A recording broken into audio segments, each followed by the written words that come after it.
इम्तियाज जलील साप आहेत. महाराष्ट्राला जातीचा रंग देण्याचा प्रयत्न करता हिरवे साप इतिहास विसरले. नितेश राणेंनी ही घणाघाती टीका केली आहे. संजय शिरसाट यांच्यासह नितेश राणेंनी जलीलांवर घणाघात केला.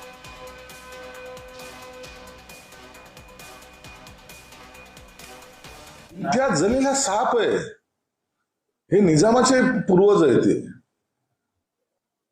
ज्यांना इथून महाराष्ट्रात येऊन अशांतता कशी पसरेल हा त्यांचा लक्ष आहे. हा छत्रपती शिवरायांचा महाराष्ट्र आहे. या संत महंतांचा महाराष्ट्र आहे. समाजवादी चळवळीचा हा महाराष्ट्र आहे. पुरोगामी लोकांचा हा महाराष्ट्र आहे. आणि अशा महाराष्ट्राला तर एखाद्या रंगाने रंगून जो जातीचा रंग देण्याचा प्रयत्न करतोय हा अत्यंत घातक आहे. खरं तर याच्यावर कारवाई केली पाहिजे. त्या इम्तियाज जलील नावाच्या हिरव्या सापाने जरा त्या औरंगजेबच्या कबरीकडे जाऊन उभं राहावं आणि मग हे स्वप्न पाहावं.